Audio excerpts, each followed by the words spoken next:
My name is Sera Nightshade, and this is the story of how the Alpha King rejected me, and how I rose from the ashes to make him crawl back when I became his rival's queen.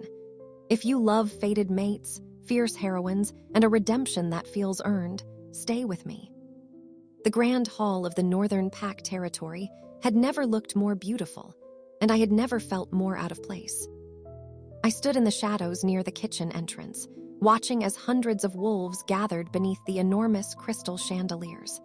Tonight was the annual mating ceremony, the night when the moon goddess revealed fated bonds under her full glory. Silver moonlight streamed through the floor-to-ceiling windows, bathing everything in an ethereal glow. I shouldn't have been here. Not really. Omegas like me were meant to serve, not participate. I'd spent the entire day preparing this hall, arranging flowers, polishing silver, ensuring every detail was perfect for wolves who would never see me as anything more than invisible. But something had changed over the past few weeks. Alpha King Kade Blackthorn had been looking at me, not through me like he had for years, actually looking. His dark eyes would find me across rooms, linger a moment too long. Sometimes I'd catch him watching me with an expression I couldn't quite read. Hunger, confusion, something that made my wolf stir restlessly beneath my skin. And then there was the pull. It had started small, a gentle tug in my chest whenever he was near. But over the past week, it had grown stronger, undeniable. Every instinct I possessed screamed that something profound was about to happen. My best friend Maya, one of the kitchen staff, had grabbed my arm this morning. "Sera, what if he's your mate? What if the Alpha King is actually your fated mate?" I'd laughed it off. Don't be ridiculous. Alpha Kings don't get mated to Omegas. The moon goddess isn't that cruel. But standing here now, my heart hammering against my ribs, I couldn't quite convince myself it was impossible. The massive oak doors at the far end of the hall swung open. He entered like a storm-given form. Kade Blackthorn was magnificent. 6'4" of pure alpha power, with midnight black hair that fell just past his collar and eyes so dark they appeared black in certain lights. He wore all black, fitted pants, a crisp shirt that did nothing to hide the muscular frame beneath, and commanded every atom of attention in the room without saying a word. He was devastating, powerful, and according to the bond suddenly flaring to life in my chest, he was mine. Oh, goddess. The moment our eyes met across the crowded hall, the world stopped spinning. The mate bond slammed into me with the force of a physical blow. Golden light exploded behind my eyes. Every nerve ending in my body ignited. An invisible thread, shimmering and ancient and absolutely undeniable, snapped into place between us, tethering my soul to his. I gasped, my hand flying to my chest. The sensation was overwhelming. I could feel him, not just emotionally, but physically. His heartbeat thundered in sync with mine. His wolf called to mine in a language older than words. Heat flooded my body, every cell recognizing its other half. This was it. This was the bond every wolf dreamed of finding. And from the way Kade had frozen in the doorway, his entire body going rigid, his eyes flashing golden as his wolf surged forward, he felt it too. The crowd had noticed. Hundreds of wolves turned to follow the Alpha King's intense stare. Whispers erupted like wildfire. "He's looking at someone. Who is it? Is that the Omega girl?" Kade moved. The sea of wolves parted instantly as he walked toward me with predatory grace. Each step was deliberate, measured. His eyes never left mine. The mate bond pulled tighter with every inch of distance he closed, until I could barely breathe from the intensity of it. My wolf was howling with joy inside me. "Mate, mate, mate." He stopped directly in front of me. This close, I could smell him, pine and earth and thunderstorms. It was intoxicating. The bond urged me to reach out, to touch him, to complete the connection that thrummed between us like a living thing. "Sera," my name on his lips sent shivers down my spine. His voice was deeper than usual, rough with emotion. The entire pack held its breath. I looked up at him. I had to tilt my head back significantly to meet his eyes, and for one perfect, crystalline moment, I saw everything I'd ever wanted reflected there. Recognition, wonder, possession. He felt this. He felt what I felt. We were mates, fated by the moon goddess herself. And then his expression shuddered. The warmth drained from his eyes like water through a sieve, replaced by something cold. Distant, his jaw clenched, a muscle ticking near his temple. I watched in horror as he locked down every emotion, every hint of the connection I'd just witnessed. No, the single word was soft, but it carried through the silent hall like a death knell. Kade, my voice came out small, uncertain. He took a step back, away from me, away from the bond. And then he spoke the words that would shatter my entire world. I, Kade Blackthorn, Alpha King of the Northern Territory. His voice rang out clear and cold, ensuring every single wolf in the hall could hear him. Reject you, Sera Nightshade, as my fated mate. The bond exploded. That's the only way I can describe it. The golden thread connecting us didn't just break, it detonated like a bomb inside my chest. Shards of light turned to shards of glass, tearing through me from the inside out. I felt it sever, felt the violent ripping of something fundamental being torn away. The pain was indescribable. I couldn't breathe, couldn't think, couldn't do anything except fall to my knees as agony consumed every cell in my body. It felt like dying, like being burned alive from the inside. My wolf howled in anguish, a sound of such pure devastation that it made my bones ache. Through the haze of pain, I heard his voice continue, merciless, final. You are an Omega, weak, powerless, unworthy. Each word was a knife between my ribs. I need a queen who can stand beside me as an equal, not a servant who will drag me down. You are not fit to be my mate, and you never will be. The hall erupted. Some wolves gasped in shock. Others murmured in agreement. I even heard a few satisfied whispers. She was getting above her station anyway, thinking she could have the Alpha King. I couldn't move, couldn't speak. The pain was too overwhelming. Blood trickled from my nose, a common symptom of violent bond rejection. My body was literally breaking down from the trauma. Kade stood above me, his face carved from stone. He didn't offer me a hand, didn't show even a flicker of regret. Remove her from my sight, he commanded, his voice devoid of emotion. 2 guards moved forward, grabbing me under my arms and hauling me to my feet. My legs wouldn't support my weight. The world spun sickeningly. As they dragged me toward the exit, I caught one last glimpse of him. Kade had already turned away, accepting a glass of champagne from a beautiful she-wolf who was everything I wasn't, tall, elegant, powerful. He didn't look back. The guards dumped me outside the hall like garbage. I collapsed on the cold marble floor, my body convulsing with pain. Wolves stepped over me as they left, some shooting me pitying glances, others looking away as if my humiliation was contagious. Someone had once told me that mate bond rejection could kill you, that the pain was so severe, some wolves didn't survive it. Lying there on the floor, abandoned and broken, I finally understood. I wished it would kill me. I don't remember getting to my room. The next thing I knew, I was curled in a ball on my narrow bed in the servant quarters, shaking so violently my teeth chattered. The room was barely bigger than a closet. A single bed, a small dresser, a tiny window that overlooked the garbage bins. This had been my home for as long as I could remember. I'd never questioned it before, never thought I deserved more. Now it felt like a tomb. The mate bond rejection had triggered something primal in my body. Fever burned through me in waves.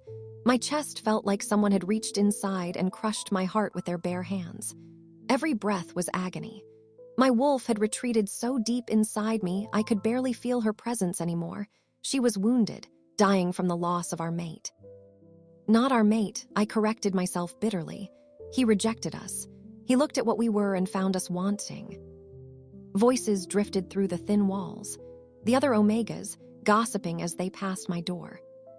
Can you believe she actually thought the Alpha King would want her? Delusional. She's been parading around like she was special just because he looked at her a few times. I heard she fainted when he rejected her. So dramatic. Well, what did she expect? She's nobody, nothing, At least she knows her place now. Their laughter faded down the hallway, but their words burrowed under my skin like parasites. They were right, weren't they? I was nobody, nothing. An orphan who'd been taken in by the pack out of obligation, not kindness. I had no family, no connections, no power. My wolf was weak. I'd never even had my first shift until I was 19, 3 years later than normal. Of course, Kade had rejected me. What could someone like me possibly offer an Alpha King? Everything, a small voice whispered in the back of my mind. You could have offered him everything. But he hadn't wanted it, hadn't wanted me. A sharp knock on my door made me flinch. I couldn't answer, could barely move. The door opened anyway. Marcus, Kade's beta, stood in the doorway. He didn't look comfortable. His usual confident posture was stiff, his jaw tight. He wouldn't meet my eyes. The Alpha King has commanded that you leave pack territory within 48 hours, he said, his voice formal. Distant, like he was delivering a weather report, not destroying what little remained of my life. You will take only what you can carry. All pack accommodations and resources are to be returned immediately. I finally found my voice. Where am I supposed to go? Marcus's expression flickered. Was that guilt? But he locked it down quickly. That is not the pack's concern. You are no longer one of us. I've served this pack my entire life, I whispered. I have nowhere else. You should have thought of that before you embarrassed the Alpha King by making him feel your bond in public. His words were sharp, accusatory, like I'd done something wrong by existing, by being mated to Kade. He turned to leave, then paused. For what it's worth, I'm sorry, but orders are orders. The door clicked shut behind him. 48 hours. I had 48 hours to figure out how to survive alone as a rejected, unmated Omega with no resources and no support. It was a death sentence dressed up as mercy. I lay there as the hours crawled past, drifting in and out of consciousness. The fever worsened. The pain in my chest never eased. My wolf was so silent I sometimes feared she'd died entirely. Maybe that would be better. Maybe it would be easier to just let go. I must have fallen into a fitful sleep, because when I opened my eyes again, the room was dark. Moonlight streamed through my small window, painting everything silver. And there was a woman standing in the corner of my room. I jolted upright, immediately regretting it as pain lanced through my chest. Who? Peace, child. The woman stepped into the moonlight, and I sucked in a sharp breath. She was ancient, not in the way humans aged, but in the way mountains were ancient, timeless and powerful and utterly otherworldly. Her hair was pure silver, flowing down her back like a waterfall. Her eyes were the color of mercury, reflecting the moonlight. She wore robes that seemed to be woven from starlight itself. Magic radiated from her in palpable waves. This was no ordinary wolf. How did you get in here? I managed to ask. The same way I've been watching over you for 22 years, Sera Nightshade. She moved closer, and despite her obvious power, her expression was gentle, kind. Or should I say, Seraphina Moonshadow. The name hit me like a physical blow. What? You don't know who you really are, do you, child? She settled gracefully onto the edge of my bed, studying me with those strange, mercurial eyes. No, of course you don't. We made sure of that.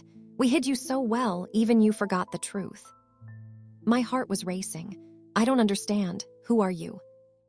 My name is Lyanna. I was the chief advisor to your mother, Queen Sera Moonshadow. And before you ask, yes, I mean your actual mother. Not whatever story you've been told about being an orphaned nobody. The room tilted.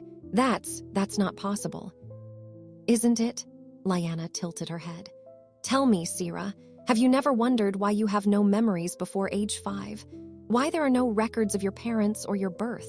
Why you've always felt different from the other Omegas, even when you couldn't explain why? I had wondered. Late at night, when I couldn't sleep, I'd wondered about the blank space where my early childhood should have been. I'd asked the pack elders once when I was young. They'd told me I'd been found abandoned on the pack border, that my parents were likely rogues who died. I'd accepted it because I had no other choice. But Lyanna was right. It had never quite fit. The Moonshadow bloodline, Lyanna continued softly, was the first. The original royal line blessed directly by the moon goddess herself. Your family ruled for 1,000 years, fair, just powerful beyond measure. But power breeds enemies. She stood, moving to the window. The moonlight seemed to bend toward her, recognizing its own. 22 years ago, there was a coup. A faction of power-hungry alphas who wanted to redistribute royal territory among themselves. They attacked the palace, murdered your father in his study, and hunted your mother through the halls. Her voice remained steady, but I could hear the old grief beneath it. Your mother used the last of her magic to hide you. She gave you to me with her dying breath and made me swear, keep her daughter safe until the time was right. Tears were streaming down my face. I didn't even remember starting to cry. Why are you telling me this now?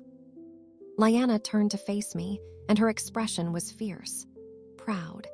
Because you just survived a mate bond rejection that should have killed an ordinary wolf. Because your royal blood is beginning to wake whether you're ready or not.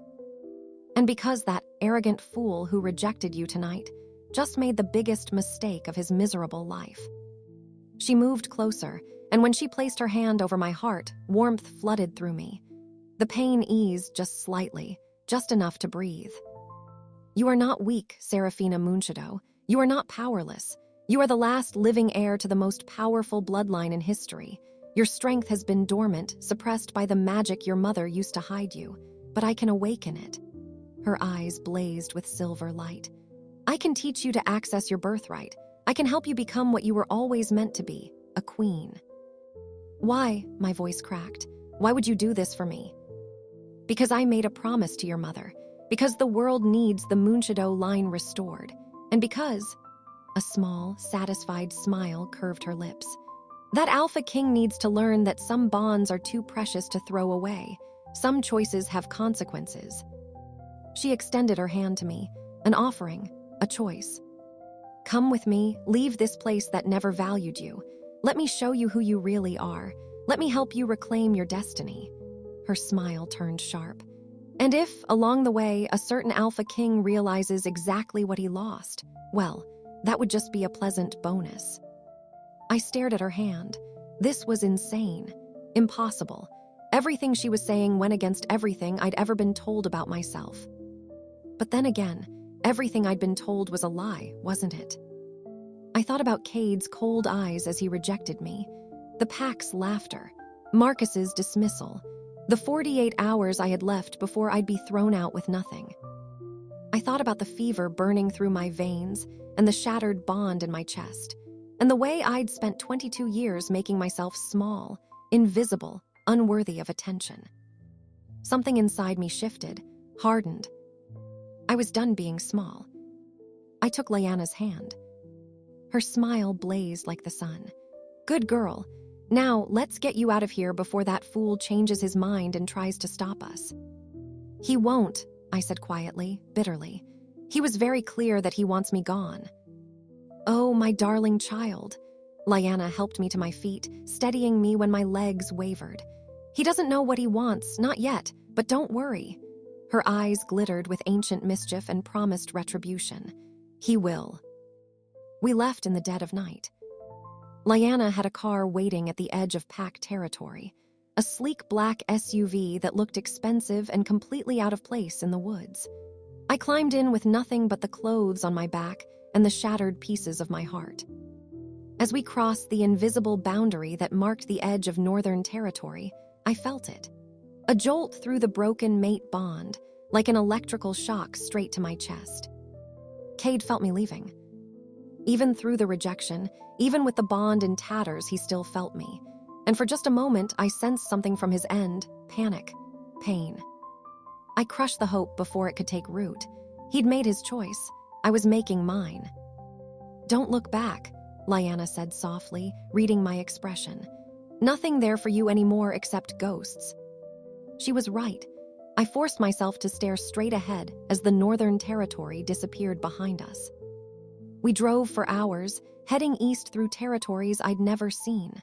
Lyanna didn't speak much, giving me space to process everything that had happened. I was grateful. My mind was reeling, trying to reconcile the life I'd known with the truth she'd revealed. I was royalty, the daughter of a murdered queen, the last of an ancient bloodline. It should have felt like a fairy tale. Instead, it felt like a different kind of prison. Another set of expectations I'd never asked for. Dawn was breaking when we finally arrived at our destination. The Moonshadow ruins rose from the forest like ghosts of a forgotten age. Massive stone structures, half consumed by vines and time, sprawled across a clearing that hummed with residual magic. This had once been a palace. I could see the bones of it in the architecture, the grandeur that remained even in decay. "This was your home," Lyanna said as we walked through the overgrown entrance. "The place where you were born, the place where your parents died protecting you." I felt nothing. No recognition, no sense of homecoming. Just exhaustion and the persistent ache in my chest where the bond used to be. Lyanna led me to a chamber deep within the ruins. It was surprisingly intact, a circular room with a domed ceiling painted with constellations I didn't recognize. In the center was a pool of water that reflected the sky despite being underground. "The moon pool," Lyanna explained, "fed by sacred springs blessed by the moon goddess herself. This is where Moonshadow royalty awakened their powers for 1,000 years." She gestured to the pool. "And this is where yours will wake." Over the next weeks, my new life became a rhythm of pain and power. Lyanna was a merciless teacher. Every morning before dawn, she'd drag me from the simple bedchamber she'd prepared and force me into training. Physical conditioning first, running through the forest until my lungs burned, combat drills that left me bruised and bleeding, endurance exercises that pushed me past every limit I thought I had. "Your body is weak from years of submission," she'd say when I collapsed, gasping. "We're going to fix that." Then came the harder part, the magic. Lyanna would make me sit beside the moon pool for hours, teaching me to meditate, to reach deep inside myself for the power she swore was there. At first, I felt nothing, just the same empty weakness I'd always known. But slowly, so slowly I almost didn't notice, things began to change. My wolf stirred. After weeks of silence following the rejection, I felt her consciousness brush against mine. She was different now, stronger, angrier. "Good," she seemed to say. "We should be angry." The physical training grew easier. My body, which had always been soft and weak, began to harden with muscle. I could run longer, fight harder, recover faster. The chronic exhaustion that had plagued me my whole life started to lift. And then, 3 months into my training, it happened. I was sparring with Lyanna, something that usually ended with me flat on my back within seconds. But this time, I felt it. A surge of power from deep within, answering my call. My muscles moved faster than they ever had before. My reflexes sharpened. I actually managed to block her attack. "Yes," Lyanna's eyes blazed with approval. "Again, dig deeper." I pushed harder, reaching for that source of power. It felt like touching lightning, like drinking starlight. Energy flooded my veins, and my wolf surged forward. I shifted, but not into the small, mousy brown wolf I'd been before. This wolf was massive, easily twice the size of my old form, and her fur. "Look at yourself," Lyanna breathed, gesturing to the moon pool's reflective surface. I patted over and stared at my reflection. My wolf was silver, pure, shimmering silver, like moonlight given physical form. My eyes glowed with an inner light. Power radiated from every line of my body. This was no Omega wolf. This was something else entirely. "A silver Luna," Lyanna whispered reverently. "I'd hoped, but I couldn't be certain. It's the rarest manifestation of Moonshadow blood. Your mother had it, your grandmother before her. You are a true heir, Seraphina." I shifted back, staring at my hands like they belonged to a stranger. In a way, they did. The weak, broken Omega who'd fled the Northern Territory was gone. Someone else was emerging in her place. Someone powerful, someone who wouldn't break so easily. The training intensified after that.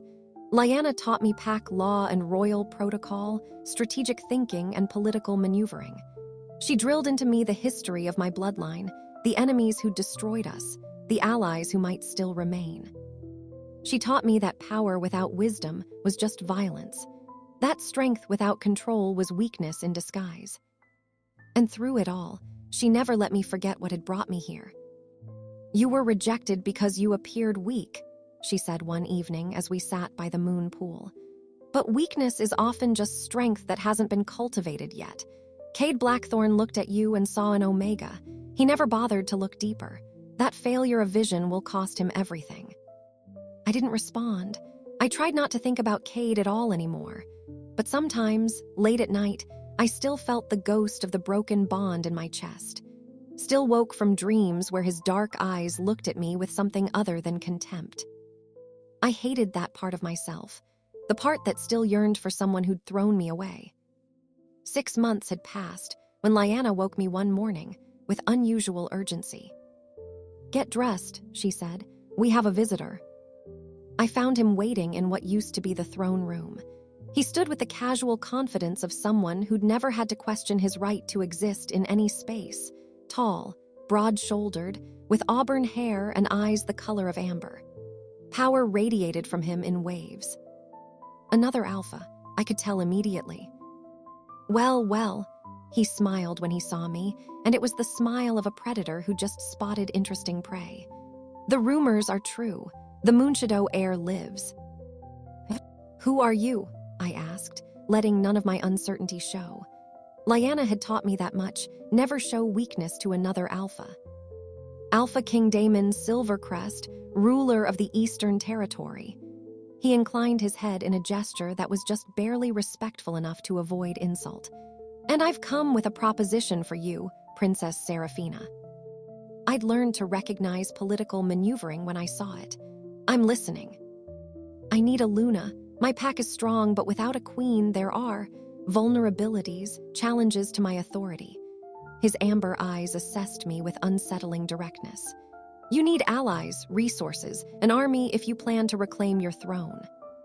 "What makes you think I want to reclaim anything?" His smile widened. "Because you're still breathing. If you'd wanted to give up, you'd have let the bond rejection kill you. But you survived, which means you have plans." He moved closer, circling me like I was a puzzle he was solving. "I can help you. Marry me, and you'll have access to the entire Eastern Territory's resources, my warriors, my influence. Together, we could restore the Moonshadow dynasty." It was a business proposal, nothing more. There was no pretense of affection or attraction. I should have been offended. Instead, I found it refreshing. "And what do you get out of this arrangement?" I asked.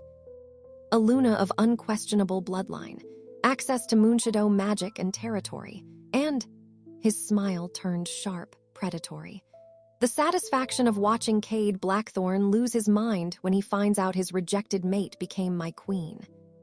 There it was, the real reason. "You hate him," I observed. "Hate is such a strong word. Let's say we have a long-standing rivalry. The Northern and Eastern Territories have been competing for dominance for decades. Taking his fated mate, making her my queen," Damon laughed, and it was a dark, satisfied sound. "That would be the ultimate victory." I should have said no.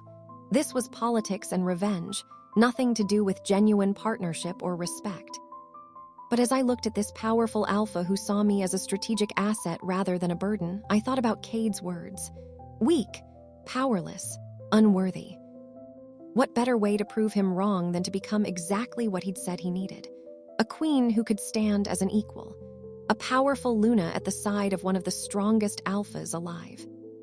Damon extended his hand. "What do you say, princess? Ready to make a king regret his choices?" I thought about the girl I used to be. Small, invisible, desperate for someone to see her worth.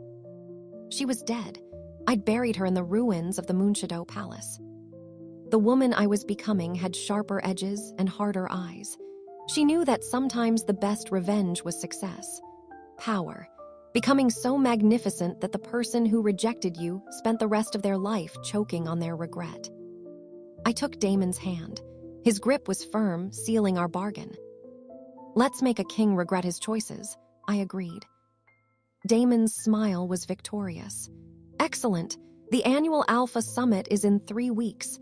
Every Alpha King in the continent will be there, including Kade Blackthorn." His eyes glittered with anticipation. I can't wait to introduce them to my new bride-to-be. As he left to make arrangements, Lyanna approached me with an unreadable expression. "Are you certain about this?" she asked quietly. "No," I admitted, "but I'm certain I'm done being the girl who gets discarded. If Damon can help me become someone powerful enough that no one ever treats me like that again, then yes, I'm certain." Lyanna studied me for a long moment, then nodded. "Your mother would be proud, not of the revenge, she was too kind for that, but of you refusing to stay broken." She placed a gentle hand on my shoulder. "Just remember, child, revenge is a cold mistress. Don't let it consume the warm parts of you that are worth keeping." I didn't tell her that those warm parts had burned away the night Kade rejected me. Some fires left nothing but ash behind. The Alpha Summit was held on neutral ground, a massive estate in the mountains that belonged to no single pack. It was designed for exactly this purpose, a place where the most powerful wolves on the continent could gather without territory disputes complicating matters. I stood in front of the full-length mirror in my suite, barely recognizing the woman staring back. The past 3 weeks had been a whirlwind of preparation. Lyanna and Damon's staff had transformed me from ruin to royalty. My hair, which I'd always kept in a simple braid, now fell in glossy waves down my back. The dress I wore was midnight blue, almost black, with silver embroidery that caught the light like starlight. It hugged every curve I'd earned through months of training. But it was more than the physical changes. I stood differently now, held my head higher, met my own gaze in the mirror without flinching. I looked like a queen. "Are you ready?" Damon appeared behind me, looking devastating in a tailored black suit.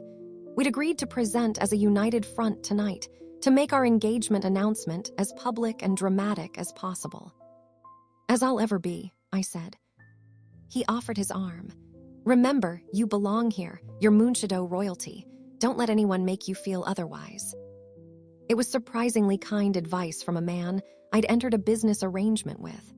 Over the past weeks, I discovered that Damon was more than just a calculating alpha. He was sharp and strategic, yes, but also unexpectedly patient with my questions about pack politics. He never talked down to me or made me feel stupid for not knowing things I'd never been taught. We weren't friends, weren't in love, but there was a mutual respect growing between us that I hadn't anticipated. "Showtime," Damon murmured as we approached the grand ballroom. The doors opened, and we stepped inside together.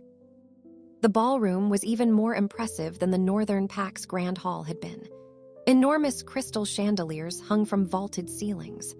Hundreds of the most powerful wolves in existence mingled beneath them, drinking champagne and playing political chess with every conversation. I felt the attention shift toward us immediately.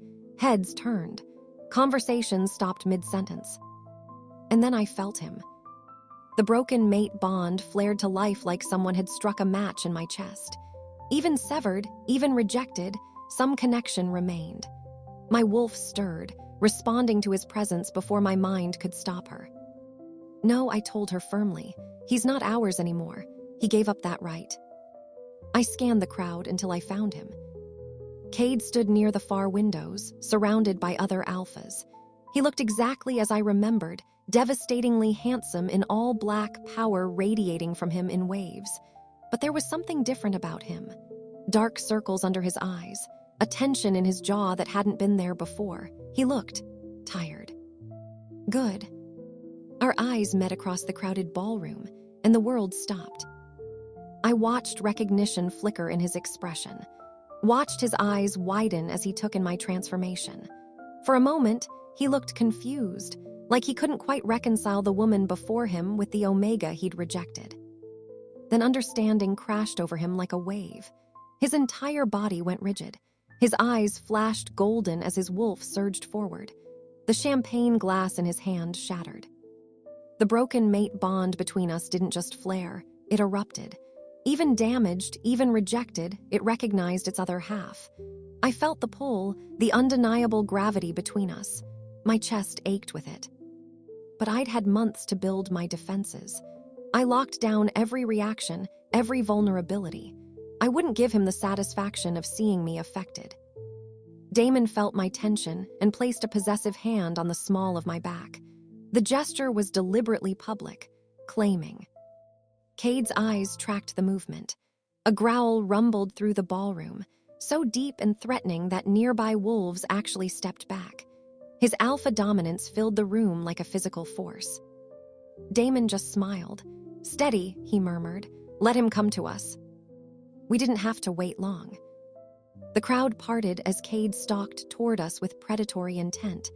Every wolf in the room could feel the tension crackling in the air. Some were already backing away, smart enough to recognize when two Alpha Kings were on the verge of violence.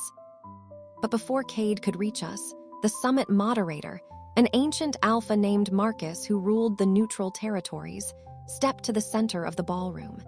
His voice boomed over the crowd.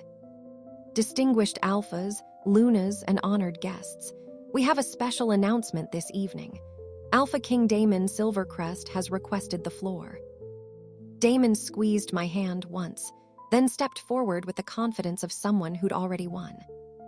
"Thank you all for gathering tonight," he said, his voice carrying easily through the silent ballroom.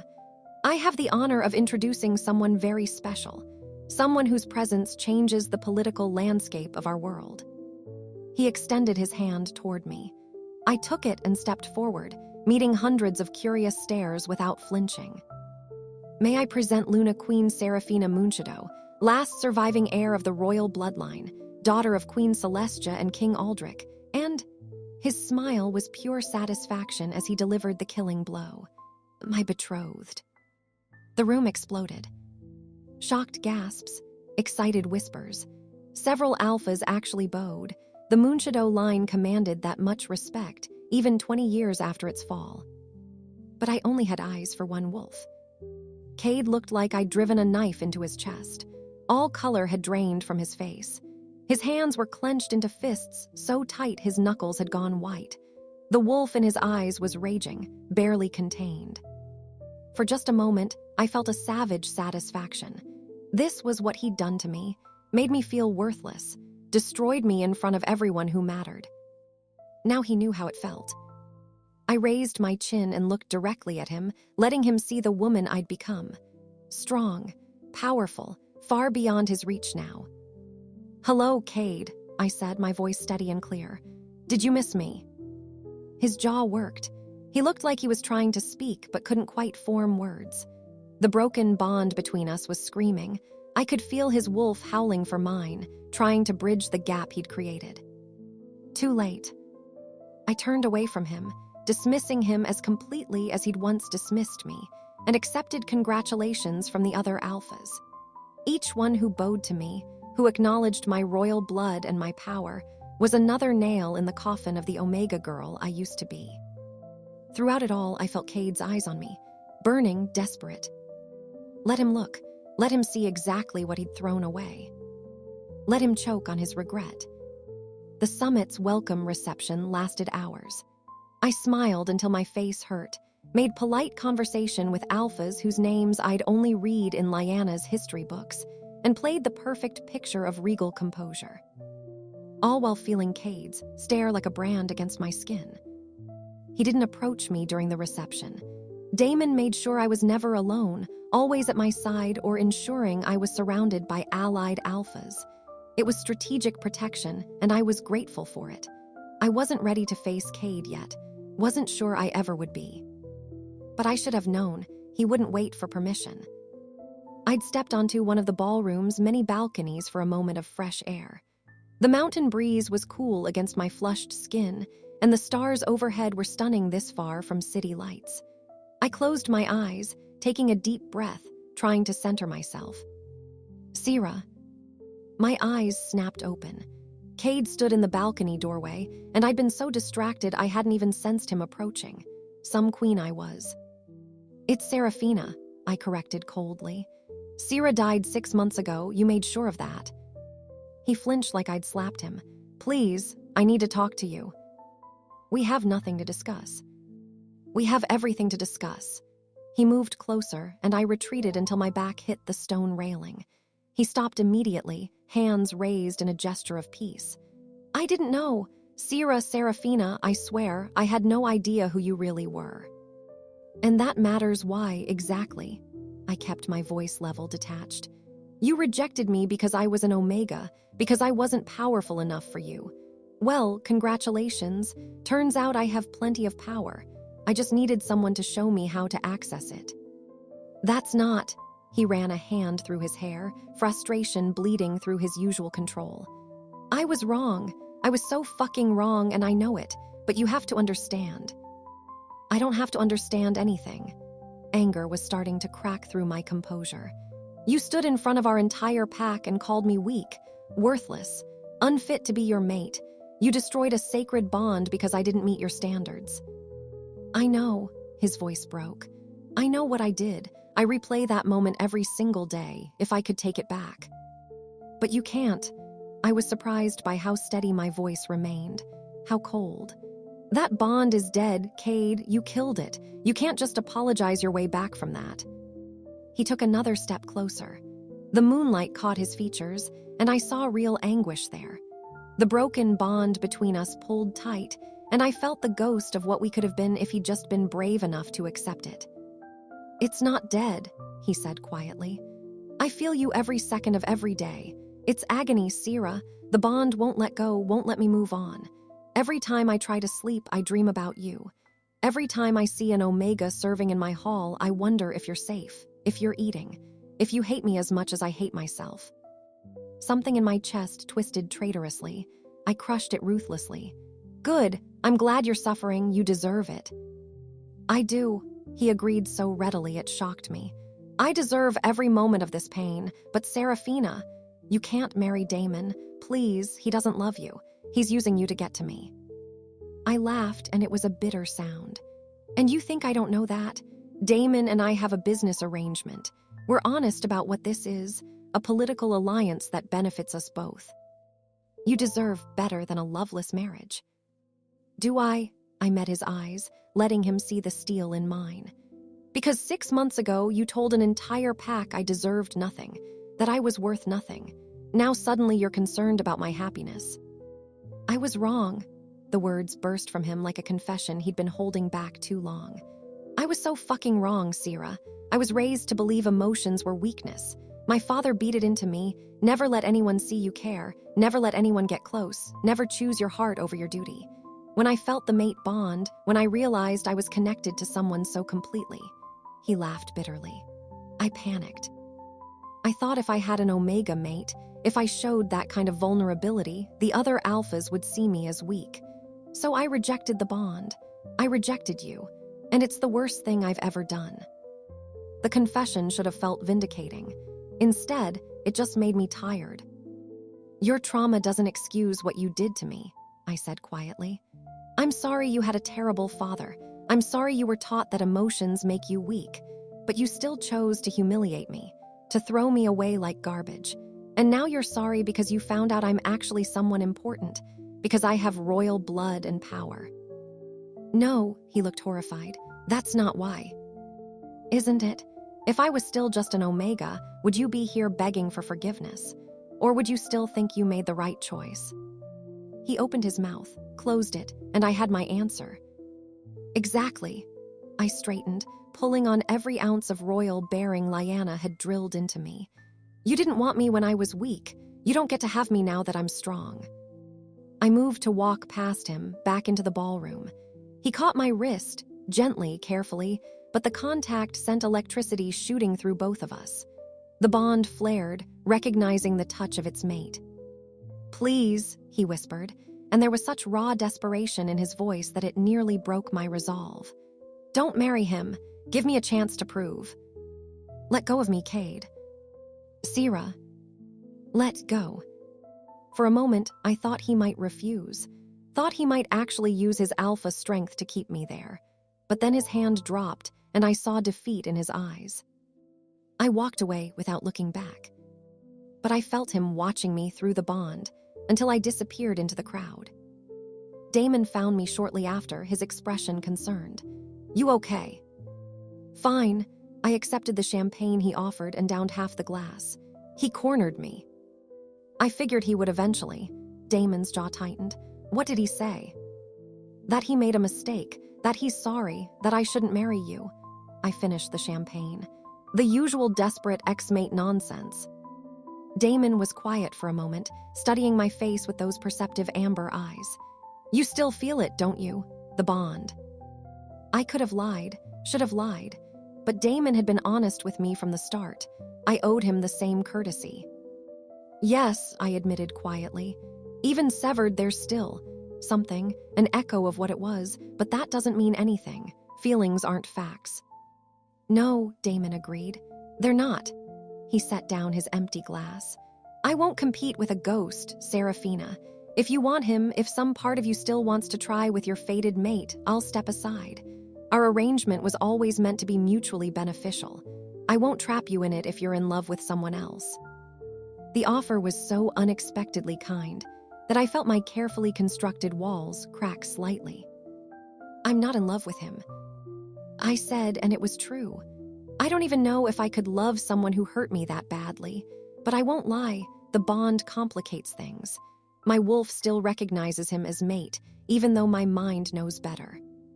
Wolves are stubborn creatures, Damon said with a slight smile. But ultimately, you're more than your wolf. You get to choose. That's what makes you human. Thank you, I said quietly, for being understanding, for being honest, for not treating me like I'm fragile or stupid. You're one of the strongest people I've met, Serafina, and I don't just mean your power. He offered his arm again. Come on, let's give these alphas something else to talk about besides Blackthorn's dramatic love life. We returned to the reception, and I threw myself into the role of engaged Luna with renewed determination. I laughed at the right moments, made the right political connections, presented the perfect image of a woman who had moved on. But late that night, alone in my suite, I stood at the window and stared out at the mountains. Somewhere in this massive estate, Kade was probably awake too. I could feel him through the bond, that faint echo of connection that refused to die. My wolf whined softly, wanting to go to him, wanting to complete what the moon goddess had started. He broke us, I whispered to her.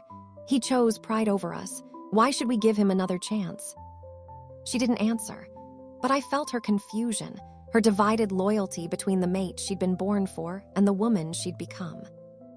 I understood completely. Because part of me, a part I didn't want to acknowledge, had felt something when Kade looked at me with such anguish, had felt the sharp edge of satisfaction when I walked away, yes, but also something else, something softer and more dangerous.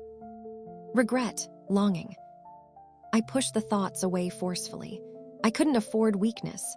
Not now. Not when I was so close to becoming someone who could never be hurt like that again. Kade Blackthorn had made his choice 6 months ago. Now I was making mine. The summit's second day began with formal meetings between territories.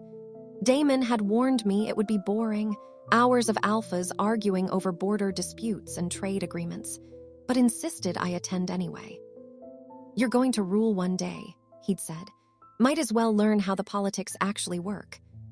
So I sat through mind-numbing discussions about timber rights and mutual defense pacts, trying to look engaged while my mind wandered.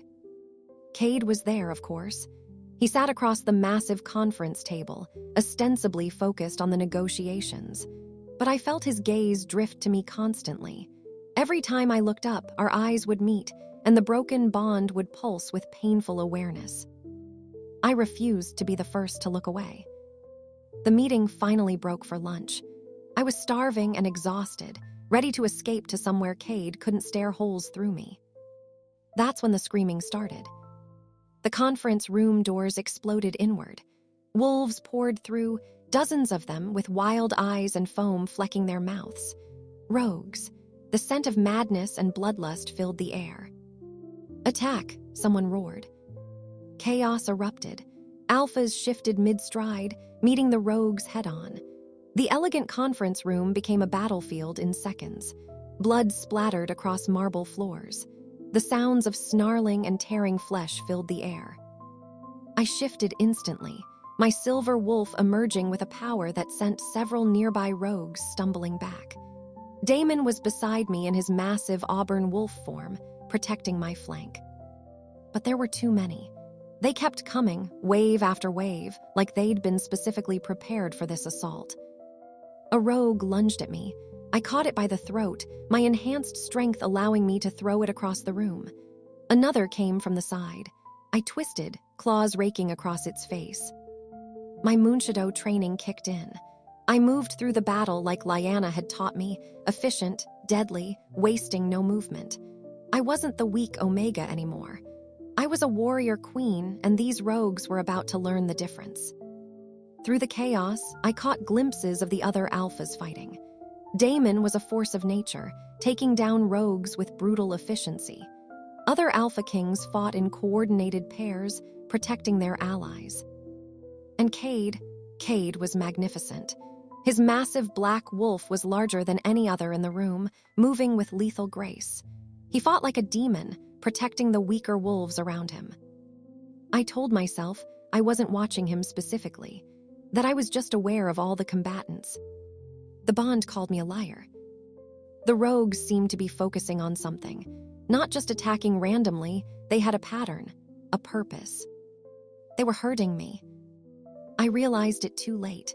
One moment I was fighting beside Daemon, the next I was separated by a wall of rogues. They drove me back, away from the main battle, toward a secondary corridor. A trap. I fought harder, trying to break through.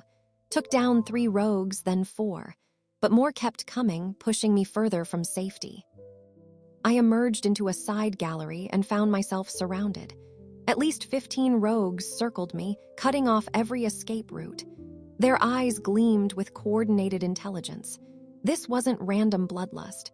This was an assassination. My wolf snarled, preparing to go down fighting. If this was how I died, I'd take as many of them with me as possible. The rogues attacked as one coordinated unit. I fought like my life depended on it, because it did. Caught one by the throat, threw it into 2 others, dodged a slash that would have disemboweled me. My silver fur was streaked with blood, some mine, mostly theirs. But there were too many. I felt claws rake down my side, teeth sink into my back leg. I stumbled and they swarmed. A massive black wolf crashed into the pack like a wrecking ball. Kade. He fought like fury incarnate, his wolf moving with precision and violence. He positioned himself between me and the rogues, taking hits meant for me. His dominance filled the corridor, so powerful that several rogues actually whimpered and backed away. We fell into sync without thinking about it, moving back to back, protecting each other's vulnerable sides. The mate bond sang between us, coordinating our movements like we'd been fighting together for years instead of minutes. It felt right, natural, like this was what we'd always been meant to do. I hated how good it felt. Together, we were unstoppable. Rogues fell before us like wheat before a scythe. Kade's raw power combined with my speed and agility, we complemented each other perfectly. The last rogue fell. Kade shifted immediately, not bothering with clothes, and pulled me against his chest. "Are you hurt? Sera, are you?" I shifted too, stepping back from his embrace. "I'm fine." He looked like he wanted to argue, but didn't have the right. His eyes scanned me anyway, cataloging every wound with barely concealed fear. "You're bleeding," he said roughly. "So are you." We stood there in the destroyed corridor, both naked and bloody, breathing hard. The mate bond thrummed between us, stronger than it had been since the rejection. Fighting together had fed it somehow, reminded it of what could have been. "Thank you," I forced myself to say, "for helping me." "I would die before I let anything happen to you." The words were fierce, absolute. "Even if you hate me, even if you marry Daemon, you're still my mate and I will always protect you." Before I could respond, Daemon appeared, his face twisted with concern. He took in the scene, me and Kade, naked and standing too close, and something flashed in his eyes. Not jealousy exactly, more like resignation. "We need to move," he said curtly. "There might be more." The attack left 3 alphas dead and dozens injured. The rogues had all been killed or fled, but the damage was done. We gathered in a secured conference room, those who were still able. Someone had provided clothes. The summit moderator looked shaken as he addressed us. "This was a coordinated assault," he said grimly. "The rogues showed tactical intelligence beyond what's normal. Someone organized this attack." "But why?" an alpha from the Western Territory asked. "Why attack the summit?" Damon's beta, a sharp-eyed wolf named Garrett, stepped forward with a tablet. "We've been analyzing the attack patterns. The rogues weren't targeting randomly." His eyes found mine. They were focused primarily on eliminating one wolf, Luna Queen Sera. The room went silent. "They were trying to kill her specifically," Garrett continued. "Everything else was distraction and chaos to cover the main objective." "Who would want me dead?" I asked, though I could already guess the answer. "Anyone who doesn't want the Moonshadow line restored," Lyanna said from the corner where she'd been observing. "Your bloodline has enemies, child. Those who benefited from your family's fall. Those who divided your territories among themselves." Kade's jaw was tight. "We need to identify who's behind this. Fast, because if they tried once, they'll try again," Damon finished. His amber eyes met mine. "You need protection, constant security. We should return to my territory immediately." "No," Kade's voice was hard. "She needs to stay where I can protect her." "You," Damon's laugh was sharp. "You're the one who rejected her and threw her out. Forgive me if I don't trust you with her safety." "I'm her mate." "You rejected that bond." "Enough." My voice cut through their argument with alpha authority I hadn't known I possessed. Both men fell silent, staring at me. "I'm not a possession to be fought over. I'll decide where I go and who protects me." "Sera," Kade started. "It's Serafina, and right now, what I decide is that we need to find whoever orchestrated this attack before they try again." I looked between them. "Can you two work together for 5 minutes, or do I need to solve this myself?" They glared at each other, but nodded grudgingly. Garrett spoke up again. "We did capture one rogue alive. He's being held in the basement detention cells. Maybe we can get information from him." "Then let's go talk to him," I said. The captured rogue was chained to a chair with silver, the only metal that could hold a wolf. He looked half-mad, eyes rolling, foam at the corners of his mouth. But there was enough intelligence left to be useful. "Who sent you?" Damon demanded. The rogue just laughed. "You don't understand. The Omega has to die. The bloodline has to end." "I'm not an Omega," I said quietly, stepping forward. I let my power show, the silver glow that marked me as Moonshadow royalty. "I'm a queen, and you're going to tell me who hired you." The rogue's eyes widened with genuine fear. The exiled one, Moonshadow blood like you, but the wrong branch," he said. "He said if you lived, he'd never reclaim the throne. Had to eliminate you before you grew too strong." My blood ran cold. "Who?" "Malachi Moonshadow, your father's brother. The one who was banished for trying to seize power 30 years ago." Lyanna swore viciously. "I should have known. Malachi always coveted the throne. When your father became king instead, he tried to murder the entire family line. We thought he'd died in exile." "Apparently not," Kade said grimly. He looked at the rogue. "Where is he now?" The rogue just smiled. "Closer than you think." Then his eyes rolled back in his head, and he started convulsing. Poison. He'd been carrying a suicide pill the entire time, probably activated by a timer or remote trigger. He died before we could get any more information. We left the detention cells in grim silence. An exiled Moonshadow bent on assassination. A coordinated army of rogues. This was bigger than simple pack politics. "This changes things," Damon said as we walked. "If Malachi is actively hunting you, you need serious protection.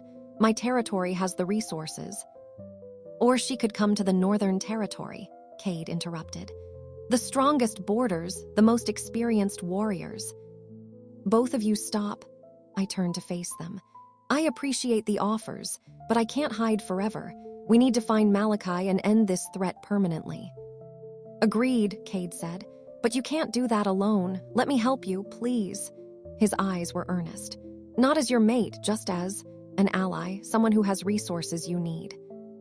I should have said no. Should have kept my distance and relied only on Damon, who I had an actual agreement with. But the truth was, I needed all the help I could get, and Kade's territory did have advantages. Fine, I said reluctantly. We work together, but this changes nothing between us personally. Kade's expression said he didn't believe that for a second. Neither did I, if I was being honest. But I didn't have to admit that out loud. I woke in an unfamiliar bedroom, soft sheets, warm sunlight, the smell of pine and thunderstorms. Kade's room, Northern Territory. I sat up too quickly and my body protested. I was bandaged. Someone had tended my wounds from the battle. I was wearing one of Kade's shirts, soft and enormous on me. The door opened immediately. Kade stood there with a tray, tea, toast, fruit. "You're awake," he said, relief flooding his face. "How do you feel?" Like I fought 30 rogues and lost a friend. His expression sobered. Damon's funeral is tomorrow. Eastern Territory wants to honor him properly. You're invited, of course. Lyanna said you should be healed enough to travel by then. I nodded, my throat tight. Kade set down the tray and knelt beside the bed, his eyes level with mine. "I'm so sorry, Serafina, about Damon. He was a good man, better than me in a lot of ways."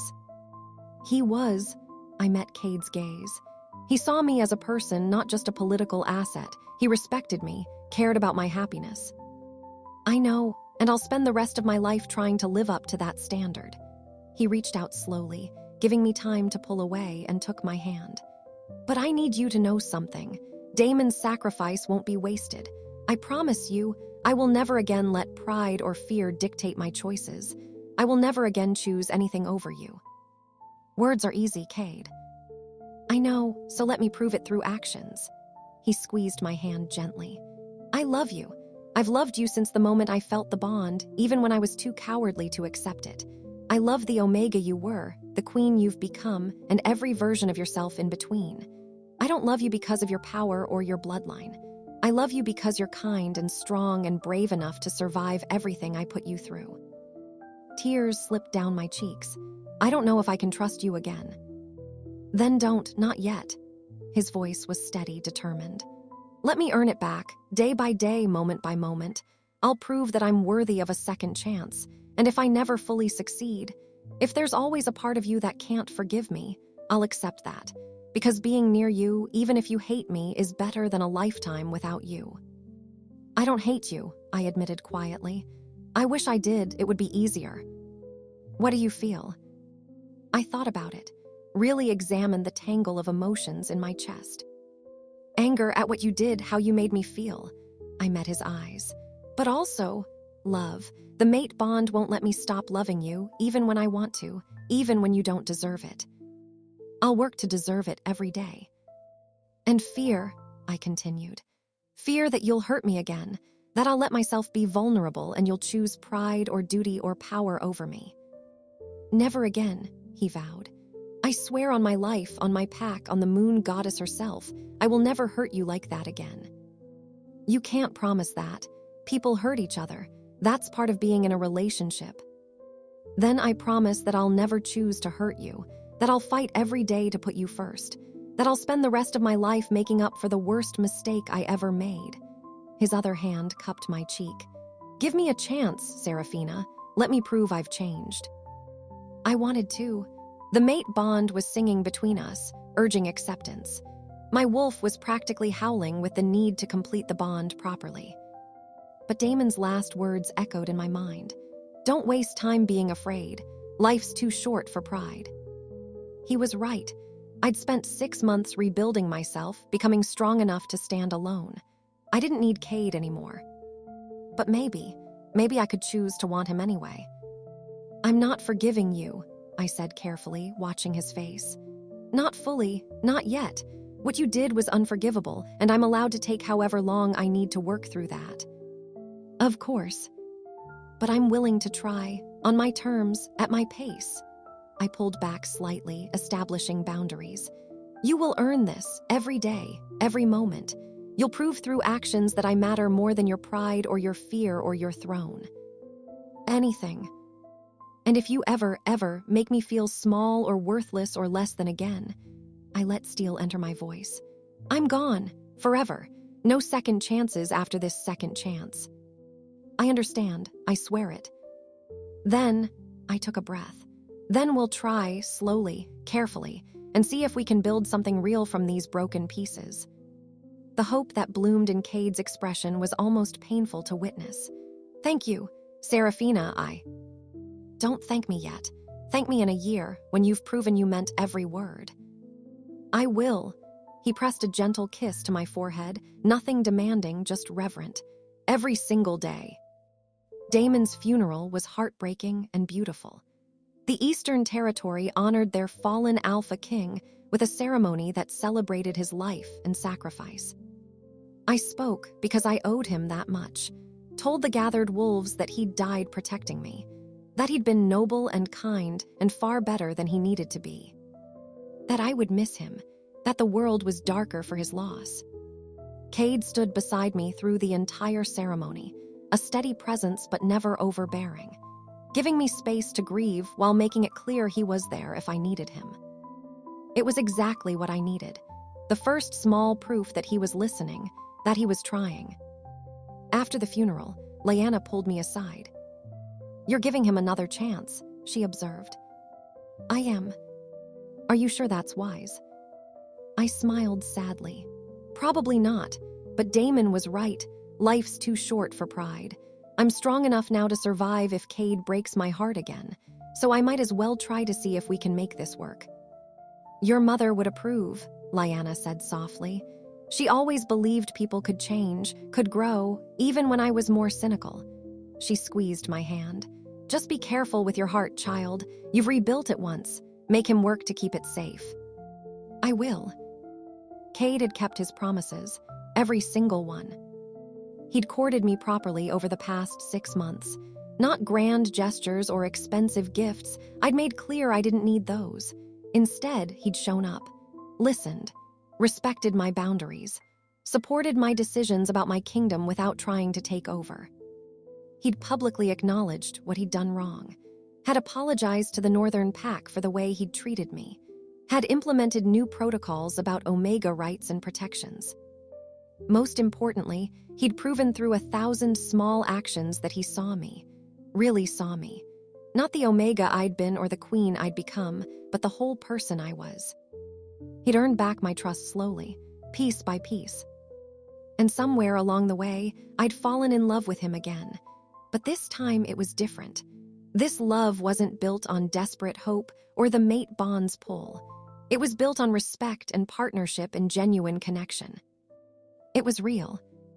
Tonight was the new mating ceremony. My choice this time, my terms.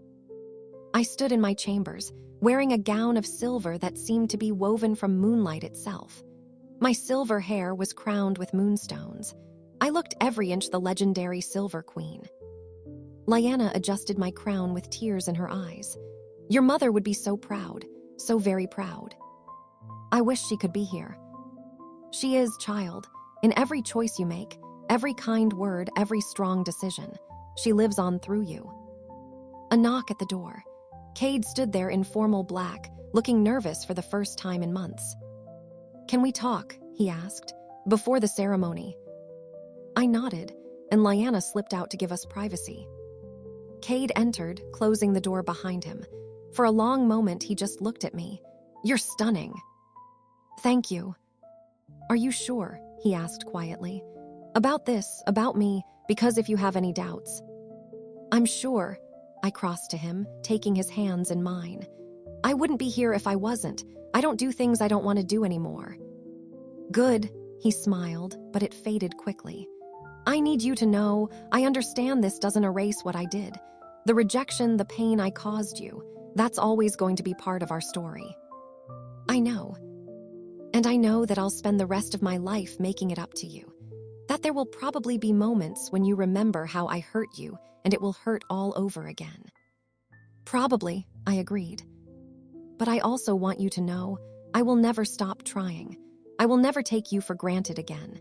Every day with you is a gift I don't deserve but will treasure anyway. I reached up to cup his face. You're right, you don't deserve it, but I'm giving it to you anyway. Not because you've earned it, though you have, mostly, but because I choose to. Because the moon goddess was right about us being mates, even if the timing was wrong. I love you, he whispered.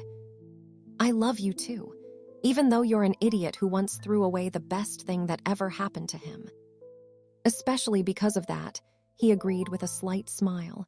It taught me to value what I have. I kissed him then, and the mate bond surged between us. Not broken anymore, healing, growing stronger with every day we chose each other. The ceremony was held under the full moon in the palace gardens. Every major pack was represented. Both our territories' wolves stood witness. But unlike last time, I felt no fear, no uncertainty. This was my choice, my terms, my happy ending. Kade stood before me, and when he spoke his vows, his voice carried across the gathered crowd. I rejected you once because I was a fool who couldn't see past my own fear and pride.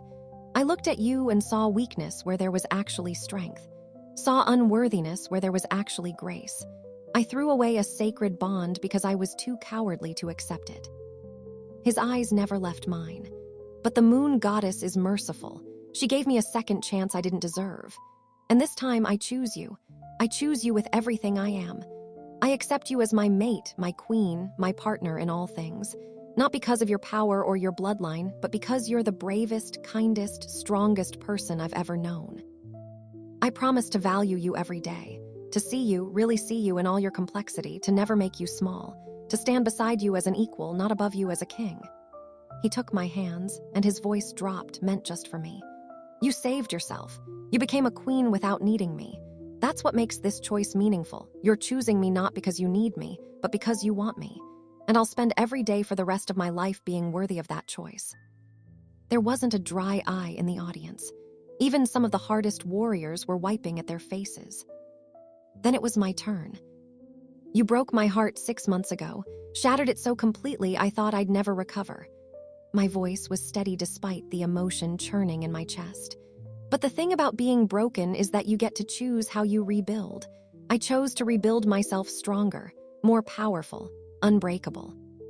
I don't need you, Kade Blackthorn. I have my own throne, my own power, my own life. I could rule alone and be perfectly content.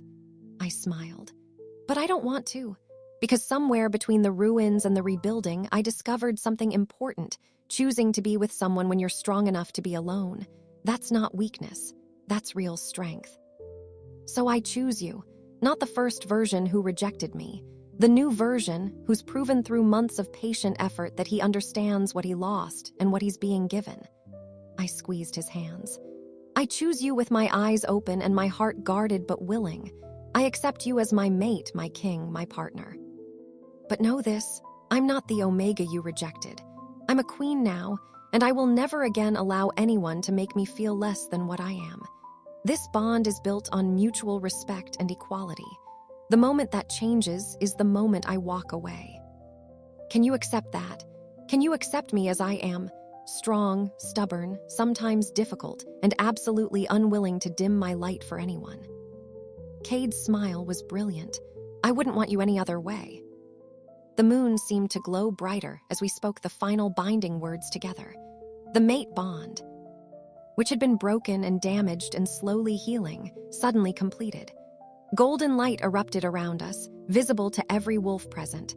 The bond snapped into place, whole, strong, unbreakable. I felt it in every cell. Kade's wolf, powerful and protective, intertwining with mine. Our souls, faded and now finally united. The gathered wolves erupted in celebration. Our territories were officially allied. The Moonshadow line was restored. A new era had begun. But I barely heard them. Because I was looking at my mate, truly my mate now, accepted and chosen, and seeing forever in his eyes. "Hello, husband," I said softly. "Hello, wife." He pulled me close, pressing his forehead against mine. "Thank you for the second chance, for the choice, for everything. Don't waste it." "Never." He kissed me deeply, and the bond sang with joy and completion and promise. Around us, our combined packs celebrated. 2 territories united. A legendary bloodline restored. a rejected mate redeemed. But the real victory was simpler than all of that. I'd been broken, I'd rebuilt myself, I'd learned my worth. And from that place of strength, I'd chosen to love again. Not because I needed to, because I wanted to.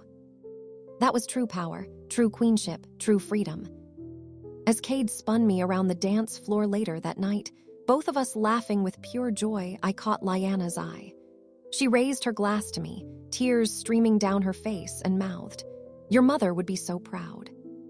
I smiled back, because I was proud too. Proud of the Omega, who survived rejection. Proud of the woman who rose from the ashes. Proud of the queen who learned that the strongest bonds are the ones that break and heal even stronger than before. The moon goddess had given me a mate. Life had tested that bond, and I had chosen, freely, powerfully, completely, to honor it. Not because fate demanded it. Because love, real love, was worth fighting for. Even when it hurt. Even when it broke. Even when it required forgiveness that shouldn't be possible. Because some bonds, when given the chance, can heal into something more beautiful than they ever were before.